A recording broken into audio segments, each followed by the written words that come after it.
So you're doing yourselves a favor by tuning into today's Philadelphia Eagles now, because on today's show, you're going to become a smarter Eagles fan. We're going to discuss the latest Eagles news, trends, analysis right here on the program, because there's certainly a lot to talk about with this team sitting at 2-0, which is great, but they haven't really come together in all phases yet, and they've played a muddy style through those two games. Speaking of that 2-0 start, if you're happy about it, I want you to hit that thumbs up icon and like the video. When the schedule came out all throughout this offseason, I had said, look, for Philadelphia here, very tough middle stretch of the season when you're taking on teams like the Miami Dolphins, the San Francisco 49ers, Buffalo Bills, Kansas City Chiefs, Dallas Cowboys, Seattle Seahawks. You have to start off fast.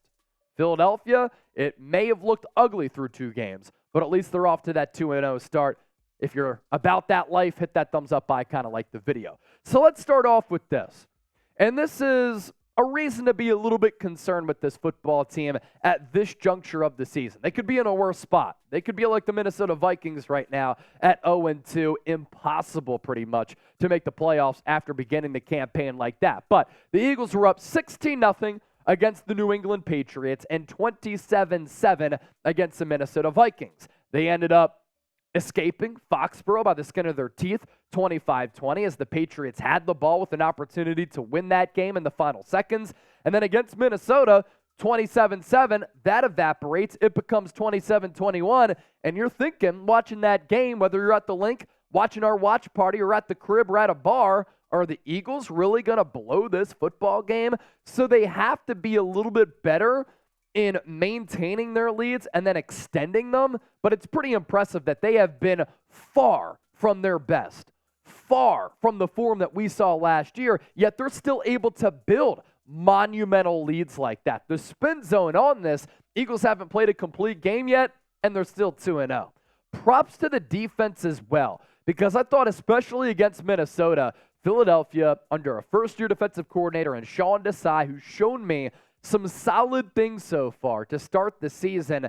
This is an Eagles defense that held up well against a desperate team and a pretty good passing attack that was without James Bradbury, your cornerback two, Nakobe Dean, your starting and best off-ball linebacker, Reed Blankenship, your starting safety, and Avonte Maddox went out with that pec injury in the second quarter of this game. So a lot of young players and new players were thrust into larger roles against the Vikings.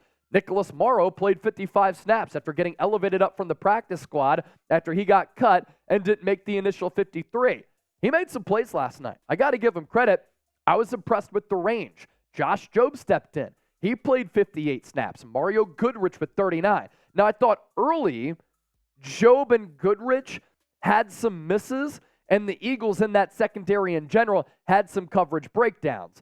The pass play to Jordan Addison probably shouldn't happen. Goodrich, if he could have tackled TJ Hawkinson on that touchdown and had that opportunity back, he would probably take that. Some things to work through, but when young players don't play a lot or they're inexperienced within the scheme of this defense, they're prone to making some mistakes, especially on that other touchdown to KJ Osborne in which he cut across the field and Josh Jobe just didn't follow him. Like, those things can be worked out with reps and playing time. I also want to talk about this. The Philadelphia Eagles, ladies and gentlemen, disrespected the Minnesota Vikings, and it was a beautiful sight. You have grown men going up against grown men, and the Eagles ran the ball 48 times for 259 yards and 3 rushing touchdowns. They took the will and the soul out of the Minnesota Vikings, and you could tell that was a team on the other sideline that was deflated. Why? They got their asses kicked. Not just by the Eagles' offensive line, but the Eagles' defensive line, able to take a stranglehold of this game. So as we look ahead to week 3 now, could be a sneaky matchup, depending on what the Bucs do this week in week 2. PHI for the Eagles, TB for the Bucs. Who are you going with in week 3? It's going to be a Monday Night Football game, and we'll be doing a watch party for it right here on Eagles Now. More takeaways, observations, trends, and analysis coming up just around the corner. But first, today's Eagles Now is sponsored by AG1. I literally take AG1 every single morning, and it sets the foundation for the rest of my day. After y'all hit me with a bunch of super chats during that Vikings watch party, I was feeling a little bit rough when I woke up on Friday morning. I take down AG1, and it's 75 high-quality vitamins, minerals, and whole food source nutrients, and I was able to bounce back. Why I love AG1, clean ingredients, it gives me sustained energy, it boosts my focus, it supports my immunity. What's also great, it promotes your gut health as well. And if you're looking for convenient and consistent nutrition that's easy, AG1 is where it's at. We have a great deal for everybody watching the program here today. 5 free travel packs with your first purchase and a year's supply of vitamin D. So like I said, if you're looking for a comprehensive and convenient daily nutrition option, drink ag1.com/chatsports. That link is hanging out down in the comment section as well as in the description of this video. You make this a part of your routine, I promise you, you will feel better. I like taking it after I work out to replace what I lose when I go on my runs and after I lift weights. More Eagles observations and pressing questions as well. Where's Haason Reddick? Is Haason Reddick still injured? If you remember, he had to undergo that thumb surgery a couple of weeks ago, and that coupled with the fact that he barely participated in any practices and no preseason games throughout the offseason, I think has impacted his play to start 2023. We're talking about a player who finished 4th in Defensive Player of the Year voting last year. He had 16 sacks, 3.5 more in the playoffs. He was a game wrecker, but so far through 2 games, 0 sacks. And I think this Eagles pass rush, as far as getting home, they've been able to come through with a lot of quarterback pressures, quarterback hits, double digits in both games so far. If they start to get home, that's when you can see that impact of them really living up to their expectations. Will the sacks come in bunches for Haason Reddick? I'm not panicking with that either, but off to a slow start. I think that's a byproduct of him being injured a lot in the preseason and in training camp with the groin and then the thumb surgery, trying to round into football shape without a lot of football reps. For Jalen Hurts, there's no doubt about it, through 2 games this season has looked pretty pedestrian. Yet the good news is that Philadelphia is still 2-0. If you're going to count on a player to get it right, if you're going to count on a player to dive through the tape and really try to correct his flaws and weaknesses, it's Hurts. I love his mentality. The Eagles also have a pretty special weapon right now with their special teams unit, Jake Elliott.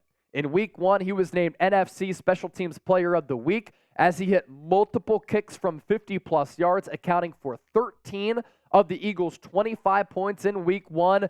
And in Week 2, he may have missed from 50-plus. But that 61-yard field goal right before the buzzer at halftime was a massive momentum changer in this game. If you remember, the Vikings are on this 2-minute drill, and they're driving downfield. Cousins hits Justin Jefferson on a big play that gets him to the half-yard line. He fumbles the ball out of bounds. Credit to Terrell Edmonds for making that play and dislodging that ball. Touchback Philadelphia. Jalen Hurts and the offense are able to pick up, maneuver, and matriculate down the field a little bit. They get around midfield. And to have a weapon like Jake Elliott, who Nick Sirianni can be like, oh, 61-yard field goal right before recess, go ahead, Jake. And for him to knuckleball that kick through the uprights with some room to spare when it wasn't his best kick, that's crazy. And right now, I think he's the second best kicker outside of Justin Tucker in the National Football League. Let's also segue to this. So far through these 2 games, the Eagles' defensive tackle play has been stellar. And if you love trench play, and if you love scouting young players and overseeing their development to see what they can become down the road, just watch Jalen Carter, watch Jordan Davis do work. Because this is a defensive tackle combination that's intriguing, and they could take over the league for the foreseeable future because they are so unique respectively. You have Jalen Carter. I thought he was the best defender in this draft class, better than Will Anderson, more disruptive. The power, quickness, size, brute force, strength aspect of his game is impressive. And then Jordan Davis is a completely unique body type. The guy is 6'6", 340 pounds, and consistently pushes the pocket and can stop the run. But Fletcher Cox has played great football to start the year, and he was banged up going into Thursday night. Don't let his age fool you. Fletcher Cox is still an elite defensive tackle in this game, and Milton Williams, as good of a backup defensive tackle as you can get. Also, a good bounce back at off-ball linebacker from week 1 to week 2 for Zach Cunningham. He simply was not good against the Patriots, especially in coverage. Against Minnesota, was better in coverage. 8 tackles, 1 tackle for loss as well. So those are some of my thoughts that really come to my mind when I think about where the Eagles are at right now, some pressing questions. If you have some questions or you have some thoughts and you want to relay them to me, you can always find me on Twitter as well as Instagram at Chase_Senior. Made it easy for all of you. I just made it the same handle on both platforms. So be sure to hit me up and do not be a stranger.